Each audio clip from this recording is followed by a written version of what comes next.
Hey everyone, we're Nerve Radio. I'm Hannah. I'm Kitty, and this is Nerve Introducing. Hi, this is Songa, and you're listening to Nerve Radio. Today we're here at the Old Fire Station, and we're joined with the amazing Songa this evening. Thanks for having me. So we're back, and it's Freshers Week, halfway through right now. Yeah. And being invited back for Freshers Week after being a former uni student, that must be a pretty big moment. How are you feeling? I feel good. I feel excited. It does feel like a little full circle moment. Yeah. Same with summer ball. I spend so much time in Bournemouth, and it's somewhere where it feels like a second home, even though it's not. So anytime I'm here, I feel happy, let alone when I'm performing. Yeah. I feel good. What would be your number one tip for freshers this year? Just have fun, enjoy it. Because I dropped out of Bournemouth Uni at the end of the first term. But my memories of Bournemouth are so positive and so happy because I made sure for the first couple of months I enjoyed it, I had fun, I didn't waste it. So my advice to anyone that's at Freshers is just make the most of it, just enjoy it. Whether you're in first year, second year, third year, it doesn't matter. Those are experiences that you're not going to be able to have. So just make the most of it, enjoy yourself. Do you have a favourite club? Old Fire Station. Yes. Yeah. In terms of your set tonight, what's the song that is the fan favourite? What are you most excited to perform that's the big tune? I'm excited to perform Vino Bandit because Yeah. obviously it's new, it's fresh, Yeah. and a lot of the music I perform, I've been performing for ages, but where that's just come out, it still feels fresh and new. It's exciting to perform, and because it's like drum and bassy, kind of hip hoppy, it's like a merge of those two genres. Yeah. I feel like even if you don't know the song, it's one you can dance to. Vibe to. Yeah. I last saw you at Summer Ball, and since then you performed at Reading and Leeds. How was that? The best weekend of my life, definitely. Leeds was incredible. Second time performing in Leeds, and it's just both times have just been special.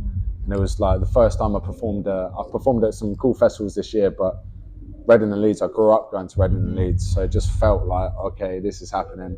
And then at Reading, it was my mum's birthday, had my whole family on the side of the stage. Obviously, I'm from Reading, so that moment in my life, it didn't feel like a career moment, it felt like a life moment. It felt like, damn, this is like a checkpoint in my life. Yeah, absolutely. You're performing to your family at your home. Yeah, because when you go to festivals when you're younger, it was those kind of moments where I'd be like, I would love to do this. Do you know what I mean? Like, those kind of moments gave me the motivation to make me think, do you know what, I'm going to do this. Yeah. So that was one of the first times I've pride. Do you know what I mean? When you go, okay, cool, I've hit a checkpoint here. Yeah. Yeah, that must have been a pretty special feeling. It felt good. Do you have a career kind of goal that what's the number one top thing that you're aiming towards? I convinced myself that I do, but to be honest, I don't. I have individual goals. I want to do Royal Albert Hall, and I want to do Glastonbury. I want to have a moment at Glastonbury, and I want to have a classic album, like one that's just. I want like a Miseducation of Lauryn Hill. I want an album that it doesn't matter what music you listen to is considered a classic. Yeah.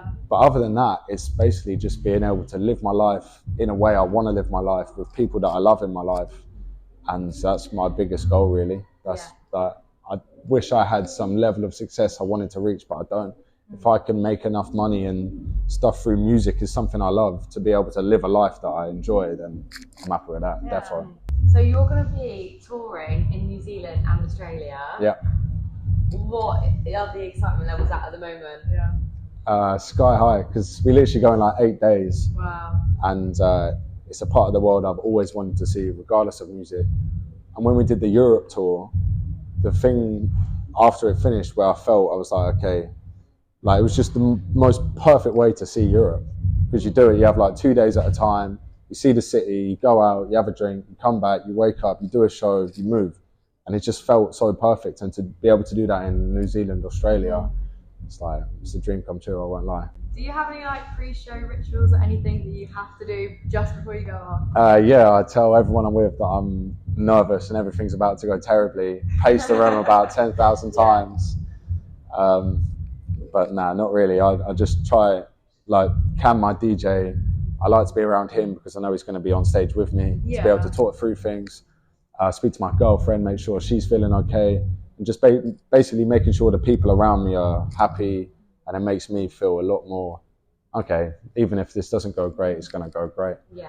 And that kind of reassurance makes, it just always seems to do all right.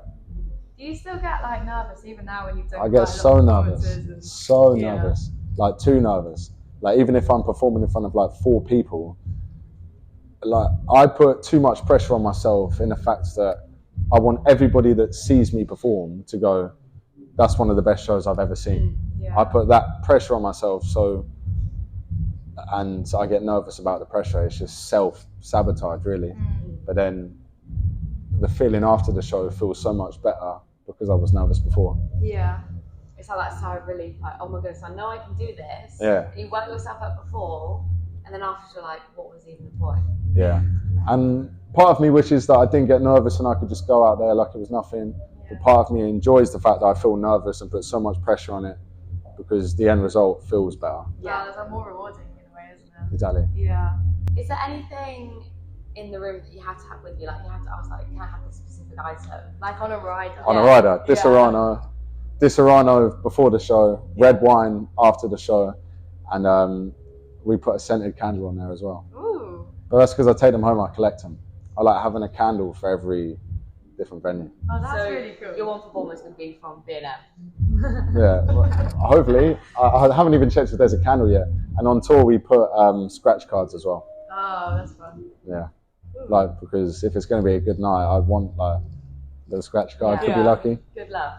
Yeah, that's my rider. Disaronno, red wine, water, crisps, scratch card, candle. Exclusive information right here. Right there, heard it here first. We're doing it Nerve, so every month we're going to do a vote for people's favourite upcoming artists and songs. Right. And we want to know if there are any upcoming artists at the moment that you want like more people listen to and hear about. Yeah, of course. So there's Dano, who I am biased to because he's my best friend as well. But honestly, one of the most underrated artists in the UK, the way he thinks about music, his whole thought process. So definitely he's up there. An artist called Manny DM, unbelievable. Like variety and just the way he flows on different beats is just ridiculous. So I'd probably say those two. And I'd also say Geordie is probably my favourite rapper in the UK right now.